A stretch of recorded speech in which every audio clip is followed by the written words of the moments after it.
Noël pour n'anga n'andimaka yango. Ba pasteur musu ba yaka ko définir mabe. Ono Noël laxi les jours sans Dieu. Yoka définition ba no elle. Noël laxi négation, elle laxi Dieu les jours sans Dieu. Eza bon moté bande ko nanga bolanda. Ba pasteur nyos par ba bomba sala ka yere. Noël les a un seul mot, ils a démonté parce que likolo a elle eza mo bikotimo mi balé. Noël bikotimi balé. Or comme moi elle ensemble ba komango eza même ale pas barabe. Ba komango na bikotimo mi balé za la raté. Ni pasteur yoko ba que non Noël laxi no elle les jours ça au kabolo non c'est un seul mot bande konanga. Au monde tataba ba kanga kaye na singa bazo laisser matiti akoma nene po balia ye na bonane. Si le plan spirituel ba kanga bi ba te belé bongo bakangi au moins que non makambo simbate makambo ba blocage ba complication et ça déjà singa déjà ça na nzoto na yo pour que no ba exécuter ordre wana le 12 décembre ba to muso ba ko bomba le 12 décembre mais le 12 décembre si le plan spirituel ba kati ekingo au moins na janvier ba to no kufa mais pour ba chrétien pe lelo ba ko kufa na ba fête pe chrétien mo na que no assemblée nzambe aleki na le 31 mais le premier maman Sarah chrétien maramba rosala yom tonton sa boîte de nuit yom tonton na hôtel le 31 maman Sarah yom bat bazana bandaku to bazana bandaku te au moins que nous ba chambre nyonso etondi. Did somebody say that Majabu Gospel is coming to the United States? Yes, Majabu Gospel is coming to America. Pour la toute première fois, Majabu Gospel aux États-Unis d'Amérique. On the 16th of January, it is happening in Portland, Maine. An amazing, life-changing and epic concert. Et le 23 janvier 2022, bien sûr, à Dallas, Texas. Je peux m'imaginer combien la gloire de Dieu sera présente. For 2022, it's gonna be glorious. The whole Majabu Gospel team will be there. And we cannot wait to share this moment with you. Retenez ça très bien. Le 16 janvier 2022, nous sommes à Portland, Maine. Et le 23 janvier 2022, à Dallas, Texas. Invite a friend, save these 2 dates, because you don't want to miss it. And I hope to see you there. Soyez bénis.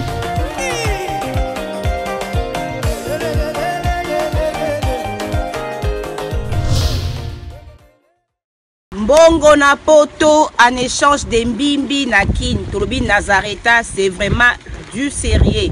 Donc Nazareta ils ont les solo ya mbimbi dans système mbongo wa shingom de tolo ba toujours mbongo wa shingom ezali ba mbongo auto négligeaka même un petit rien même un petit ya mukie okoki ko benga ndeko na yo Porsche aroya azui pona ko ba ko aider bandeko o bazana Kinshasa kuna poto servir bango mbimbi. Donc tozo banda à partir à $10 tilikolo obengi ndeko na yo aye azui na kini bako servi bandeko na yo mbimbi. Bonne année à tous. Tolobi na fête oyo ya fin de l'année. Toko papa ya fresh ngulu toko papa lisusu ntaba nangombe e Nazareta okwei batiki yo. Donc Nazareta tozela bino ebele bopesa biso confiance. Merci na ba oyo nyonso ba pesi biso confiance même na ba pays étranger. Boya ebele vraiment Nazareta c'est du sérieux.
Réalisons tous ensemble au Ezalaka Bongo, présenté par la votre journaliste influenceuse Sarah Tola.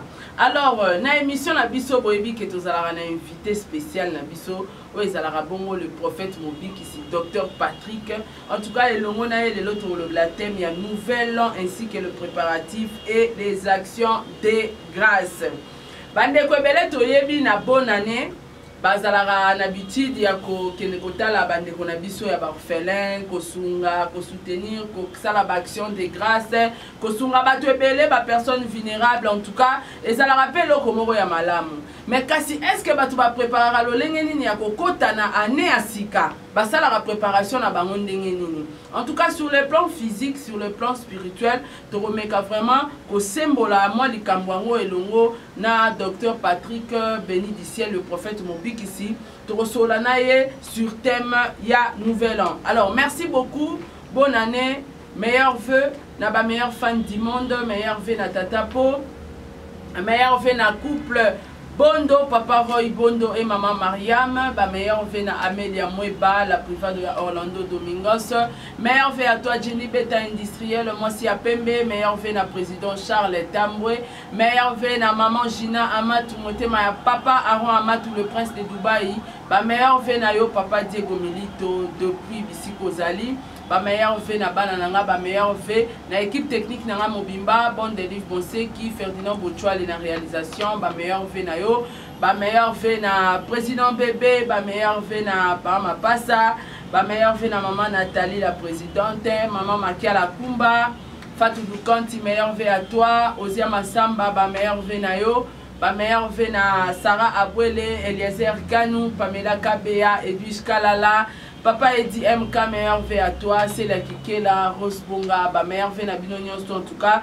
Debo Bouchab officiel, meilleur vœu à toi aussi. Donc meilleur vœu na ba meilleur fan, na ba abonné na ngagnon sur Batunios tout bolinga nga boosté na chaîne na nga ba sponsor na biso, Madjabou Gospel, meilleur vœu, Madjabou Gospel est là. Et puis J Magic Adassa ba meilleur vœu na yo, ba meilleur vœu pe na équipe Mobimba ya Fondation Saratola. Ba meilleur vœu na bande nyonso ya ba chroniqueur ba youtubeurs ba influenceurs ba journalistes nyonso ya Congo en tout cas ba vœu le meilleur et au 8e pas ndeko na bino concert na bino Saratola yango wana na tomeli bino alors bon de livre Bonsé qui sokoza même langage nanga fungola biso plateau to yamba docteur Patrick. J'ai dit bonjour docteur Patrick. Bonjour maman Saratola, grand esprit Ndenge Tolobaka, première dame Zambia Pambolayo, en tout cas, bonne année na yo. Merci beaucoup. Et puis na batonyo sou bazolanda biso, bonne année na ba ba simi machine, nous avons un bon délivre et puis un américain perdu au Congo. Perdu au Congo, Zambia Pambolayo, c'est un gars intelligent. Ouais. En tout cas, merci. Et puis na mon président Papa Diego Milito. OK. Vraiment na PC wa mbote belé 2023, ezali année des étoiles. Le prophète des étoiles. Ok. Voilà. Les prophètes des étoiles. Les prophètes des étoiles. Donc, année 2023, étoile Engenga Kaka Nandenge Nyonso. Donc, les études des étoiles et puis une forme Nyonso. Donc, 2023, Moutou Nyonso à la émission. Il faut étoile na Engenga, ba chance à moi na Ezonga. Amen. Année 2023, année des étoiles. La récupération de l'étoile, la brillance de l'étoile. Voilà. Merci beaucoup, docteur Patrick. En tout cas, c'est un repos dans la fin de l'année 2022. Nous avons année 2023.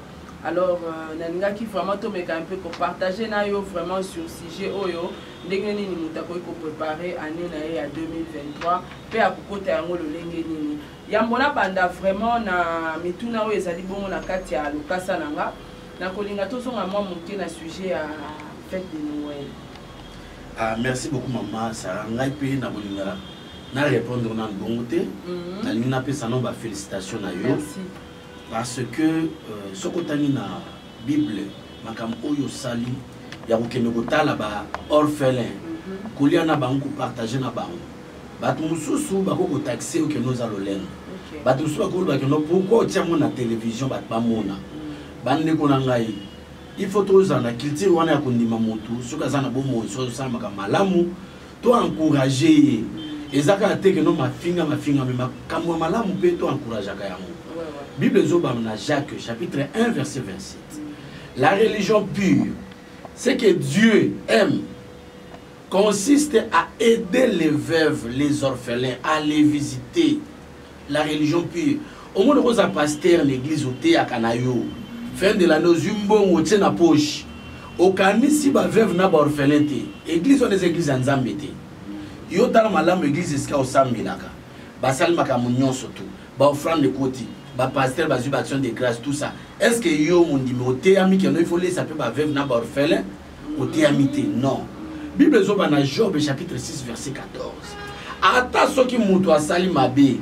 Ata soki atiki nzambe. Ata boyi nzambe. Il a droit à la compassion de ses amis. Amen. Il faut que nous mutu azwa compassion. Vraiment félicitations na ngamu na yo pona makambo sali. Na ndenge na sambela pona yo. Pourquoi? Bato belé ba pesa ba veuve na ba orphelin, ba biloko, bazaka combattu. Angala ksanini, yenani, tout ça. Je voulais prier pour toi. Liboso bato nyonso. Lokola le prophète des étoiles. Kongengi sa étoile na nzambi apesa osusu ebele lobi parce que Bible zoba c'est lui qui donne aux pauvres. C'est lui qui fait nourrir les orphelins. Prête à Dieu. Au laisse mobola aux autres défis sans Nzambi. Nzambi a futa. Nazobonde la pona yo. Éternel le bon Dieu, le tout puissant. Yo zali Nzambi o pambolaka. La Bible dit tu donnes la semence au semeur. Bible zoba que tu donnes du pain à celui qui mange. Le colo pain ça ka semence c'est pas semeur. Semeur à l'oni, Nzambi pesa le sous. La Bible dit les mains qui arrosent seront aussi arrosés. Pambola ma beaucoup ils ont arrosé, ils ont laissé les sunga. Seigneur de tout puissant. N'anéanti puissant Seigneur soyez comme télémela. Action na plus tard au nom puissant de Jésus-Christ. Pambola ena libota na e na kombo de Jésus-Christ. Amen. Amen. Voilà en quelque sorte c'était aussi la reconnaissance. Nous avons eu l'action de grâce. Nous avons reconnaissant yamakambo yo sali pona bandeko na yo. Voilà. Nako répondre na quelque chose au baba préparatif ya nouvelle amoni. Moule ya kala tant toujours ça toujours na to kota na moule ya sika. Il faut tout préparer en spirituellement, tout préparer en physiquement parce que au moins dans Genèse Bible zolba Dieu a créé les luminaires. Il a créé les ciels, il a créé le soleil pour présider les jours. Il a créé aussi la lune pour présider la nuit afin de marquer les temps, les périodes, les époques ainsi que les années. Nous avons qu'il a moï ba qu'il a moï qu'il a sanza pour présider et marquer et kabola pina que non et ce qui awa ou ibandi. Na bolingana pe sa verset biblique moko pona ba o bazolanda biso na Genèse chapitre 7 verset 13. Na Genèse chapitre 7 verset 6 11 13 3 versets. Bible zo baboué. Noé avait 600 ans lorsque le déluge d'eau fut sur la terre. Balobeli ba année à Noé. Ce qui est important, c'est que la Bible, toute écriture est inspirée de Dieu, utile pour enseigner, pour convaincre et corriger. Ce qui est que Noé avait 600 ans. Donc, l'examen est yo olimo kufa. Nzambe na lola abaki selo bambula. Yo zana ba problème ba difficulté, espoir de soutien pour vivre. Maladie bétu nzambe abaki selo parce que la vie 600 ans. Mais yo kufa na 40 ans, na 30 ans, na 20 ans. Na boya ngolo quoi les prophètes mobiki ici, les prophètes des étoiles. Tika et nzambe abaki selo mikolebele. Bible dit l'an 600 de la vie de Noé, le second mois, le 17e jour du mois. En ce jour-là, toutes les sources des grands abîmes jaillirent et les écluses des cieux s'ouvrirent. Vous voyez, dans l'an 600, le second mois, deuxième mois, février, le 17e jour, l'eau là, et ça dit, il faut moi, mais moule, ma boule nyon, surtout abîme, et bimisi maï. Bazol bela makambo année wana, mais tala siko na 13 babi, l'an 601, le premier mois, na janvier, le premier jour, le 1er janvier, pour la bonne année, les eaux avaient séché sur la terre.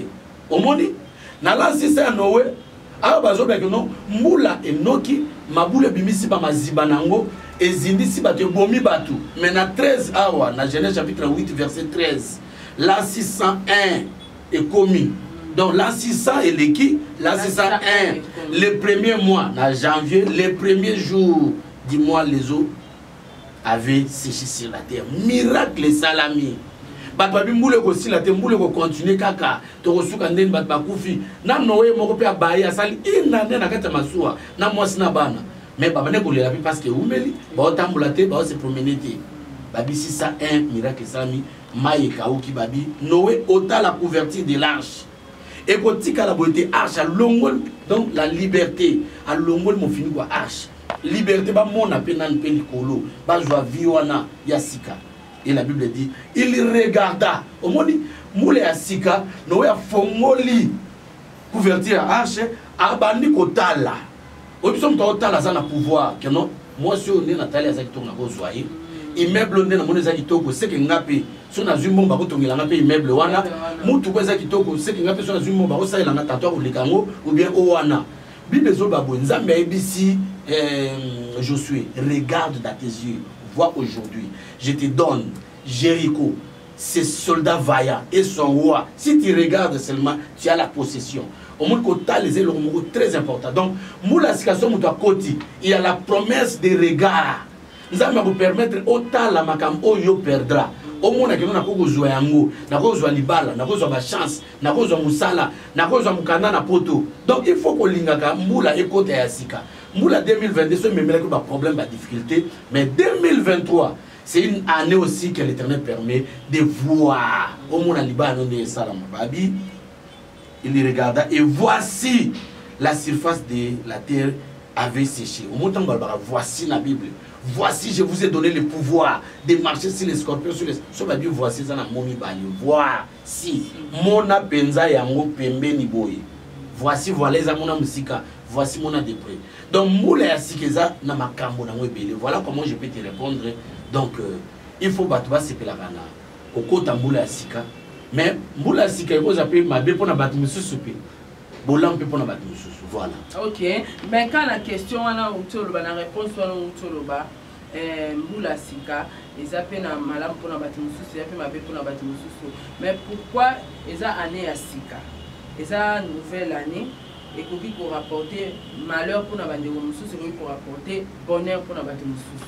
Merci beaucoup maman Sarah. La Bible dit il ne sait pas ce qu'un jour peut affronter. Oyebite likamuni mokoleko kubota. Bible dit que non. Les jours se suivent, mais ils ne se ressemblent pas. Chaque jour suffit sa peine. Jesus!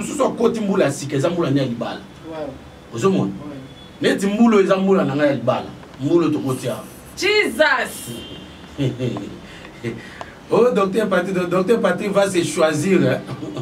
Jesus! Va faire un choix cette année. Oh, tu as la décision. Il faut que tu ne pas vers le mariage. Moule ya sika, eza moula mudusu, ako si ça peut classe vine bongi. Moule ya sika, mudusu peut comme un peu président. Au moins en 2023, oh, eza année électorale. Makameko changer pays. Ozomona, mudusu comme un peu président, mudusu comme un peu député, ministre, sénateur. Et mudusu peut kene ko accompagner mutu na matanga, batwaze na matanga mama tsala mwana, matanga ya bato leki kuna ba verkis. Moula 2023 pe au moins l'homme tombe à Koufaraté à Koufi. Donc ils ont amené à une surprise agréable pour les uns, désagréable pour les autres. Bando qui va qu'on lit un peu batu mususu, kolonga l'étoile. On se va longo l'étoile, ba bomaye. Les diables veulent que pour dérober, égorger, aux hommes et voler, aux hommes. Ce qui est sûr que non, vous continuez à moula où il faut y avoir n'ayez aussi pas parce que Badozoya moula sika mais à éviter de aussi contrôler tant que nous avons les malheurs. Donc Moutou il faut se fixer aïe bah que non changement au n'est pas mis au moula au 2022 donc on a 2023 quelque chose de bon peut venir à moi mais il suffit seulement que nous aussi comporter bien ou rester devant la présence de Dieu et rester longtemps. La Bible dit Anna demeura longtemps devant la présence de Dieu. Il y a des ceux-là qui veulent la présence de Dieu mais qui ne demeurent pas longtemps. Voilà comment je peux m'expliquer. Merci beaucoup, docteur Patrick. Nalinga qui vraiment n'a pas biso to c'est la calendrier parce qu'apparemment tu as 5 calendrier juif, calendrier maya, calendrier arabe, calendrier romain. Ils ont 4 plutôt. biso sikoyo tosala calendrier. Merci beaucoup maman Sarah pour pour le moment tout ça la calendrier romain parce que mon pouvoir tant que ils pas babylonien et qui pas grec et qui pas mède perse et comme empire romain carbone empire romain d'orient d'occident va gouverner mon kili ba on doit imposer que nous va passer la dimanche parce que dimanche ça pour nous va pas ensemble la team pour nzambe té et ça va romain va imposer en haut ba romain ba imposer na Noël na profiter maman peut na répondre à la question Noël parce que tout le monde est bandé na bandé pour glorifier ba œuvre no sala ki Noël pour na ngana ndimaka yango na lingaka yango fête ya Noël. Pourquoi?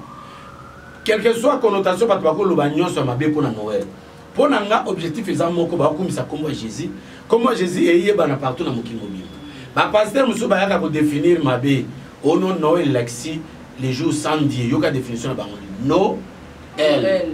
No lexi négation, elle lexi Dieu les jours sans Dieu. Eza bon moté bande ko nga bolanda. Ba pasteur nyonso par ba bomba sala ka erreur. Non, ils ont un seul mot, ils ont démonté. Parce que l'écolo à elle, ils ont un mi balé. Noël, mi balé. Or, comme elle et ensemble, ils ont même allé, pas barabe. Bakomango na bikoto mi balé za la raté. N'est pasteur yoko bageno, Noël et l'axi, no, elle les jours ça au Kaboul. Non, c'est un seul mot, bande konanga. Elle les a na bikoto mi balé, mais Noël les allé. Donc, définition, on a un pamba.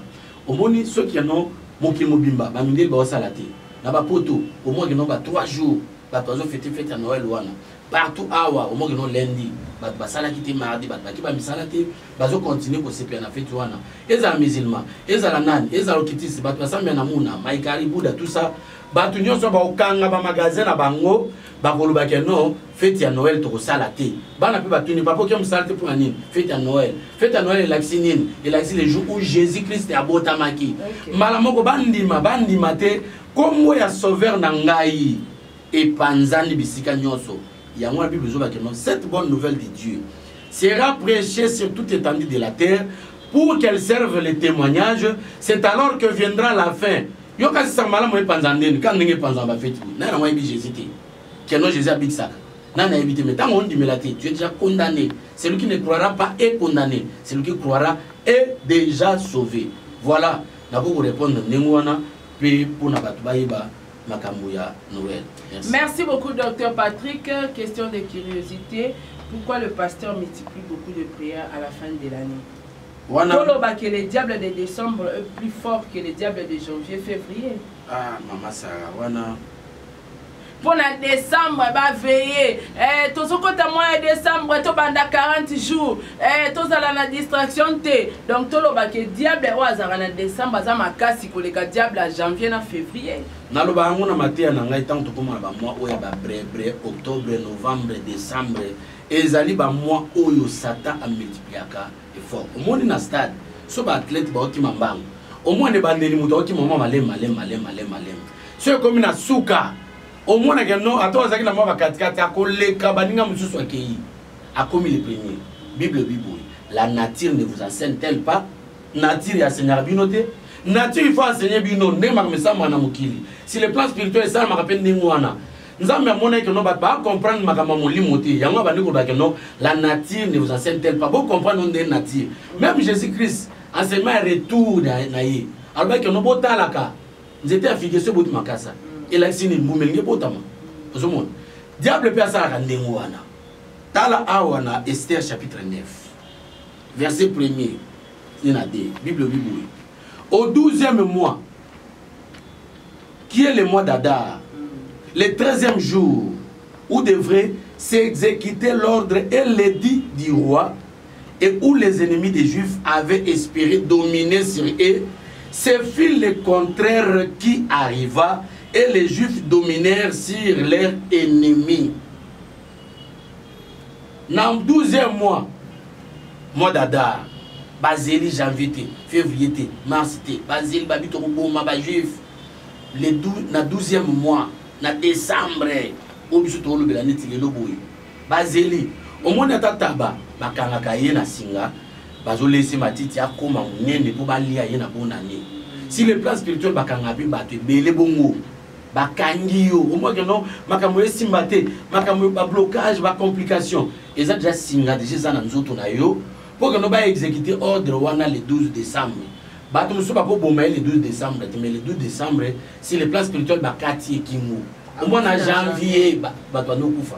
Mais pourquoi moi à décembre ils allaient na ba mort, ba accident, ba liwa ma belé.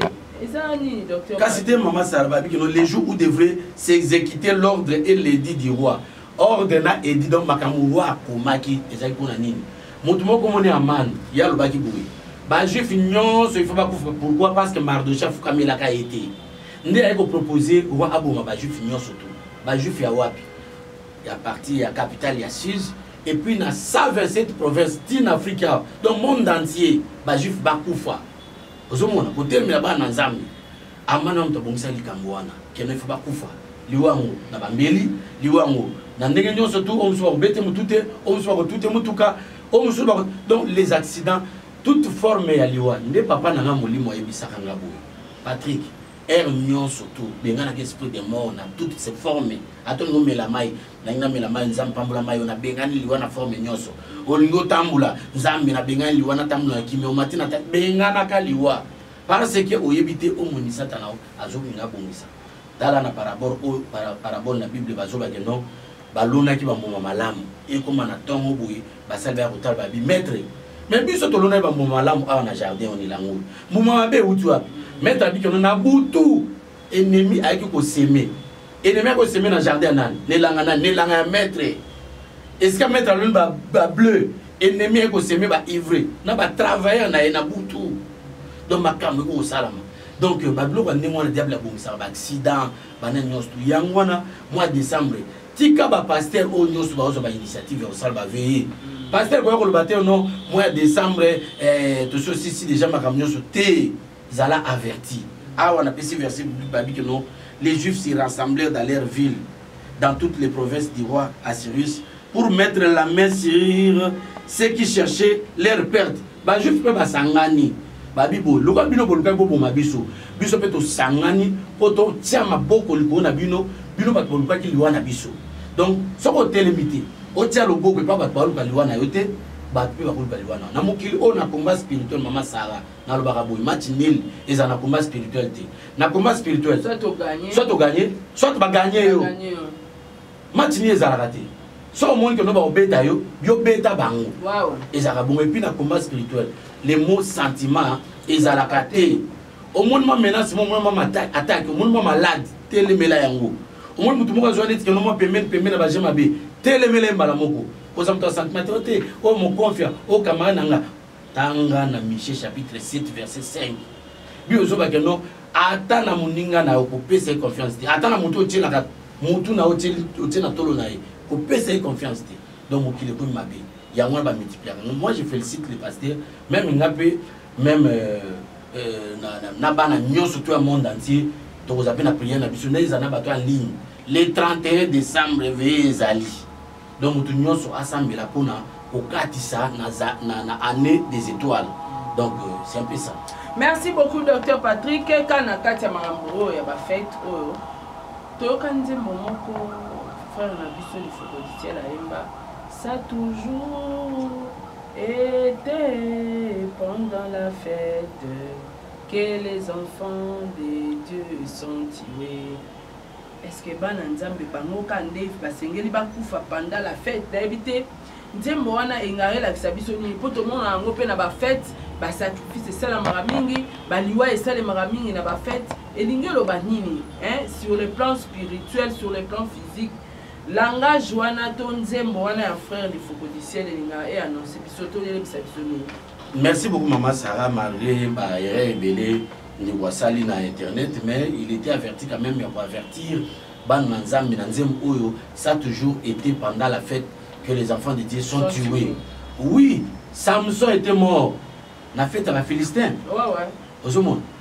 Et ban nzambe belé na ba fête bandeko bango et puis na tango ba juif na tango Israël na tango Bible au monde que non ba prophète à Baal, ba prophète à starté parce que na manifestation na bango ba manifestation na bande ko sala ba sacrifice à olier ko ma batu au monde batu c'est peuple de Dieu Autant où il faut faire allusion au christianisme, à faire allusion à juif, peuple de Dieu, à la fête. Les chrétiens peuvent les lois à la fête. Les chrétiens ont assemblé les avec les 31. Mais le premier maman Sarah, les chrétiens ont sala. Ils ont entendu sa boîte de nuit. Ils ont entendu un hôtel. Hôtel le 31 maman Sarah. Ils ont entendu un bandaku, tout va à bandaku. Au moins que nous chambre nous sommes étonnés. Et puis la chambre est dans la boutique. Attends la tongo boy. Oh, la chambre était déjà réservée. La chambre était déjà réservée. Réservée. Ceux qui chambre $50, $100 pour la réserver. Nous avons réservé les sous. Nous avons chrétien parce que na Congo na na ngwa ba nous chrétien. C'est surtout nous nous to ba chrétien. Et biso to sambela. Ozomo. Mais ce que ça dit constat. Na quartier na ya ba bon de livre. Kolongwa coin on dit coin wana kuna. Ceux qui n'ont pas de livre bien compter, bah vrai chrétien va pas ensemble. N'habite soit il bah moi t'as mis ça tout. Mais bah tout nyons sur la quartier, n'a qu'une église n'a pas ensemble. Alors la fête, ce n'est pas seulement les enfants de Dieu qui sont tués. Pendant la fête, Jésus-Christ a transformé aussi l'eau en vin. Okay. Donc dans quatre fêtes, il peut miracle comme ça. Il suffit seulement de toi à concentrer. Ah oui, à la concentrer. Nous sommes concentrés à comprendre que notre deux hommes comme Singapour. Il y a une Bible qui na psaume. Babi, réjouissez-vous avec crainte et tremblement. Peuple de Dieu, réjouissez-vous avec crainte et tremblement. Aujourd'hui, c'est là, ils ont crainte, na tremblement. C'est là, mais kiba. C'est là, mais moi ça va tout hein. C'est là qu'on est violette. C'est là, mais qu'on est ibaté. Nazo le kanani na bon marché na taxi na ko pemela ba tota na nani match yo kam nani shegi mo bazaki wana zo ba bi lelo bi ne fona bi mana 4 chombo obi mana 4 chombo ndenge donc il faut na yiba ba 4 téléphones donc zo mona ayo wana boka senti tota na match mais azana poser ba 4 téléphones pour nini pour satisfaire na besoin tato moi chéri mo tout ça ici de suite voilà. Donc c'est compliqué. En tout cas, merci Dr Patrick. Moutouna n'a action de grâce et animaux. Et pourquoi il faut tout payer ça action de grâce. Et puis action de grâce à moi aussi il faut tout payer ça. Banani ba sengel il faut pas jouer action de grâce wana. Maman ça moko yo za bitula makasi. Donc action de grâce c'est là ici. On va bien action de grâce. Il faut aussi la action moko des remerciements pour remercier Nzambe. Nzambe a battu le bandage janvier. Ti lelo. Et ça m'a dit que l'église pété. Bapé sa offrande pété. Bapé sa badimité. Mais à ta action de grâce.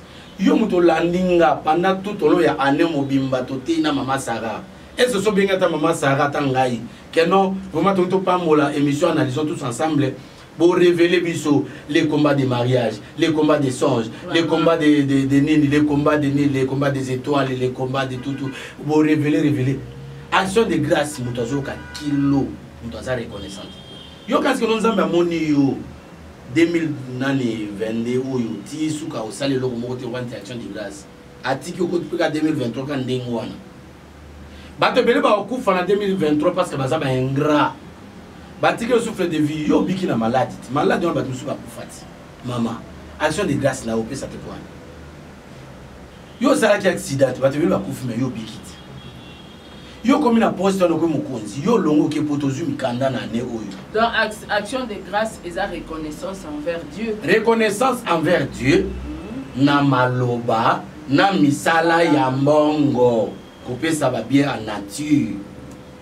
Natang la Bible bato ba lwa mbongo ezali te natang wana ya ba juif ezali ba troc bato no ma pigeon banane ti tang makama monnaie ko salama Yesu ye mo ka reconnaître la biki no ya kaisala na kaisala ya nzambe bo pesa na nzambe bon ni bato bazaka bengra bon bato bazaka bengrate ingratitude bato moto baba que non ingratitude est condamnable ozolanda biso ozoka mutema nezo beta longwana molongo ya bato bazaka bengra action de grâce na yo papa olingo kota 2023 zala maboko pembe pourquoi action de grâce ne repesa dit à qui donner cette action de grâce? Mais action de grâce net na analysons tous ensemble na biso nga on a té yo pendant une année oyo na 100 000 pour na yo Et ça, on va tout ça, bengi pengaïti. Prophète Samuel a pu prendre une émission ici. Ba pasteur et belé balanda ba émission na biso oyo ba benga ka mose na nzambe lobela pe sujet bo lobela to lobeli angéologie wana nga moko nde bana na sambela batika ote yanga on église té angéologie to lobela moi te expliquer les anges, les archanges, les sirarchanges, l'ange de l'éternel, les classements, tout ça. Ba matière. Aujourd'hui, on a vu la démonologie, la pneumatologie, la christologie, la missiologie. Puis là, on a bénéficié de la parole de Dieu. On a une église, on a une église. On a partir, il y a matière de terre. Action de grâce, on a européen, on a biso. Européen, on a pasteur, on a landé la caillou. On a un récent. Et puis muto mutema ko beta olobite ye na opese action de grâce nanga so ko mutema no beti mulimu ne tindi sala yango. OK, donc action de grâce oko pesa ngo n'importe qui n'importe mon sein nzambi o mutema ko beta. OK, parce que ndenge za besoin mutu so za na pasteur na ye za na Congo mais akoma na poto amosa me l'église mususu so pasteur les anani papa mulimu no ye mutu abati za na Congo okoma na poto kuna pasteur siko sambela kuna siko yende pasteur na yo pasteur na za Congo bon siko zo landela pe wana za pasteur na yote azape pasteur na yo mutema na yo ebeta bible dit que non apporter à la maison du trésor toutes les dîmes et les offrandes. Maison du trésor ezana des arabatu eza église te po baba bazana église te temple te yo ba ote ba bina memona ndako nzambi est-ce que batonga ba cathédrale oui c'est bien bon bato bazana église te ba pasteur mususu aza une église awa mais loyer ko futa akokite ba benga église na place wana avant non ndaku azana na église te siko yo ko pesa edim to pesa edim te on peut offrande on peut action de grâce te on voter et comment apporter à la maison de trésor mais église na bino et c'est sur la place de place ezalaka bateka lupangu ozuno place ya sikate siko yo ko zombo ko lukaka et c'est église ezali non. L'église, la maison dont on parle là, la maison dont on parle, c'est nous les serviteurs de Dieu. Maman, ça sera très important. Il faut que pas pasteur, non pas répondre. Est-ce que l'église n'est pas bien? L'église n'est pas bien. Pour l'église est bénie, que pas pasteur non. Pour l'édification du corps de Christ, Dieu a établi les 5 ministères. Pour l'année pasteur, il s'appelle pasteur Mogo, Aouti, Nigeria, Aouti, Afrique du Sud, Aouti, Aïkoté, Alobaranine. Pour pas mola, peut-être un passage naïe, au gros, j'appelle pas mon. Voilà. À partir de pasteur, à partir de passage, il y a prophète Mogo. À partir de là, on a samedi la gayo, malgré, au sein de l'église, na on benginga, na sambeli pour na yo. C'est alors que nous avons eu miracle. Alors, si on peut ça dire, pourquoi on peut ça n'engager? On peut ça n'engager. Parce que nous, les 5 là, nous constituons les 5 ministères. Lui, il est seulement le berger pour vous garder là. Mais, ministère, pour te nous coller dans mon limou. Et c'est un matin apôtre, il y a prophète, il y a docteur. Mais est-ce que ça me l'a pas apôtre? Aza pasteur, aza prophète, aza docteur. Est-ce que ça me pas pasteur, aza évangéliste, aza docteur, aza nani apôtre. Il faut les 5 ministères va bénéficier dans mon monayo. Yo peut ça pas pasteur. Ce qu'on apporte à Saliamona, évangéliste Saliamona, Matéa Moussous Totea Moussa Matéa égocentrique. On a bien écomé la gabi, Somoko, vendre la gabi, Somoko, Bisomoto Lia, Moto bénéficier. Non. Totel Lubanzam n'a beau solo n'a pas les. Sur les années, on a pasteur, qu'on ça va sur l'église. Kotika Taba, non église bâtie à rater. Théaka Yomoko, Banozo ministère du 1er au 30 janvier, février, mars, avril, Tina Souka 2022, 2023, 2024. Mais si on c'est que grâce à mon il faut pas bénéficier de la grâce, il faut pas mbola, grâce à pas pasteur. Merci docteur Patrick. Action de grâce l'on peut donner aux orphelins, prisonniers, veillards, les habilités. Action de grâce, mon nom qui m'a demandé pas orphelin. Ils allaient la donation, ils allaient la libéralité, oyopesi. Et pas na bangote, bango salisa bango, pas mola bango lesa bango, sunga bango. Wana ba bien ba don ba bien ba au monde eza ba offrande ya mawa oyo yoke ba mususu mawa ba monde pesi bango mais action de grâce et pas ina biso basali na nzambe benga biso les noms sont affichés là monsieur Bochwali a affiché numéro ezali wana obengi opesi action de grâce na obengi maman ça opesi action de grâce na Et vous avez très bien, bon des livres, des actions de grâce. Chaque jour, la nuit matin, analysons tous ensemble. Olanda on a sima la caméra. Olanda on m'a évangélisé, m'a monsieur belé, ba totem. Na tuna webi totem, il a signé. On a aucun cas, mais aujourd'hui seulement na awa na mula o. Ozomona école ici pourquoi action de grâce pour ça. Même attends l'américain tombé au perdu au Congo. Perdu au Congo toi. Docteur Patrick, to comme la souka, na question mon kaka, juste après question Soko pesi ba action de grâce, to pesa ba action de grâce.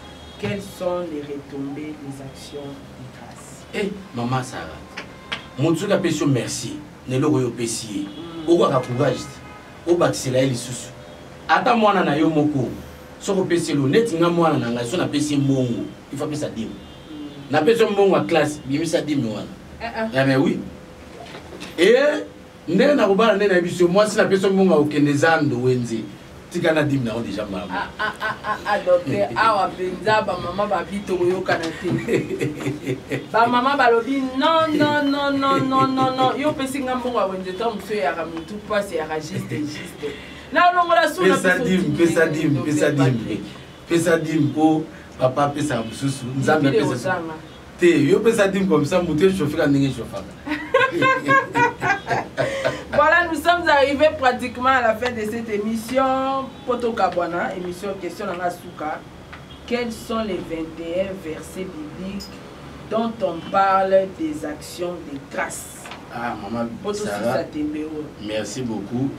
Na opé sabato baniba koma ba verset biblique oyo bazolo ya action de grâce. De grâce 21 versets bibliques. Pour na ba oba koma.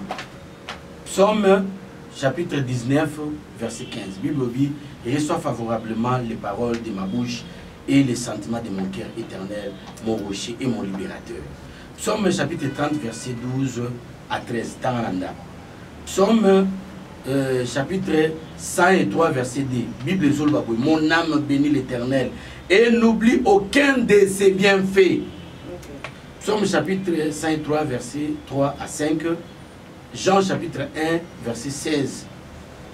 Jean chapitre 11, verset 41. Actes des apôtres, chapitre 16, verset 25 à verset 6. Romains chapitre 8, verset 18. 1 Corinthiens, chapitre 4, verset 7. 1 Corinthiens, chapitre 15, verset 10. 2 Corinthiens chapitre 3 verset 5. 2 Corinthiens chapitre 4 verset 17 à 18. 2 Corinthiens chapitre 12 verset 9. Éphésiens chapitre 5 verset 19. Éphésiens chapitre 5 verset 20. La Bible dit, rendez continuellement grâce pour toutes choses à Dieu le Père au nom de notre Seigneur Jésus-Christ. Philippiens chapitre 4 verset 4. Philippiens chapitre 4 verset 6. Jacques chapitre 4 verset 6. 1 Thessaloniciens chapitre 5 verset 16. 1 Thessaloniciens chapitre 5 verset 18. Natangi, rendez grâce en toutes choses. Attends ce couple aux âmes malades. Paix sa action de grâce. On a malade dans la prison, on peut sa action de grâce. Paix sa action de grâce. Bible dit, rendez grâce en toutes choses, car c'est à votre égard la volonté de Dieu en Jésus-Christ. Dans toutes choses. Attends, ma ici, matin. Paix sa action de grâce. Tant nous avons montré que nous allons reconnaissants. Reconnaissante, c'est alors que nous accusons ici là-haut. Attends, vous avez belleté. Action de grâce, on va te montrer belleté. Mon belleté. Zambia pas molio. Atombolio. Et que nous coûtons dans la cour, on va dire Moussala. On a non. Rendez grâce à Dieu en toutes choses. Voilà comment je peux conclure mes pensées d'aujourd'hui. Merci beaucoup, Dr Patrick. Je crois à on est aussi ici vraiment émission la Bisso. Merci à bande connaissance tout le pays Bisso les toi. Aussi chance peu occasion et Roland dans l'émission nous analysons tous ensemble. Vous allez brancher parce que 2023 toujours un thème à Makasi. tozoya na bateme moko oyo ekosunga bato ekosunga bafamille mabote ebele tosenga na bino kaka quintessence 40 signes qui prouvent que tu es attaqué donc mon bébé et puis les 4 grandes prisons sataniques on va parler puis tout la qui s'abat comment c'est là opère tozana besoin soutien na bino oyo ezali bongo ba partage ko aimer et puis ba question na bino boko sana te numéro docteur Patrick Ezanase botuni to pe botuninga tozonga pona koya ko sembola ngosusu malamu na ba oyo boko comprendre ngote docteur Patrick to comme na suka na habité ozana quelques dédicaces to meilleur veut ya ko s'adresser na ba yayo oui na pesi mote na Keren Sita na pesi mote na Mama Bwana Titi na pesi mote na Jérémy na pesi mote na Maeva Mama Flamme na pesi mote na Mama Aimé na pesi mote na mwana ngai Natalia Adolphe na pesi mote na Papa Mams Papa Félix Mbala na pesi mote Papa Mbala Pierre bana nyonso ali signature Papa Charlie Mama la belle na Londres na pesi mote na pesi mote na ngai na Gisèle Kongolo na pesi mote na bana nyonso ali surnaturel na ebité baza ebele Mama Mami joyeux anniversaire Mama Mami joyeux anniversaire Nzambe apambola yo mote na ngana Mama Gypsy mote na bana nyonso tout ali surnaturel na mon Mama Odia Mama Odia na pesi mote na Jonathan na avocate na première dame aux États-Unis na pesi mote na Jean-Philippe na pesi mote na bango nyonso vraiment Nzambe apambola bon Mama Odia Jeanne reçoit la bénédiction et à ma famille biologique famille na ngai ceux qui na pesi bon babona nete za mabe makasi vraiment bolim sanga pour kopesa ba mote eza biblique apôtre Paul zo je salue Saint-Tiche je vous dis Timothée tout ça na Mama choisi Mama Christelle ndebonanga Sephora ndebonanga Mitiranza et la famille Mama Bibish Bilongo BBC Mama Bibish nzambe apambola bino na Mama Sarah peyo oyo tout travail no ane mobimba ona mutema tutima yele na biso pona botel bota na nzambe et puis na président na ngai Diego Milito les étoiles toujours. Merci beaucoup docteur Patrick. Merci Nabino Batoula. N'appelez comment mais c'est les étoiles. Mais c'est les étoiles. Merci vraiment tout le Nabino prochainement dans l'émission Moussoussou. Au revoir.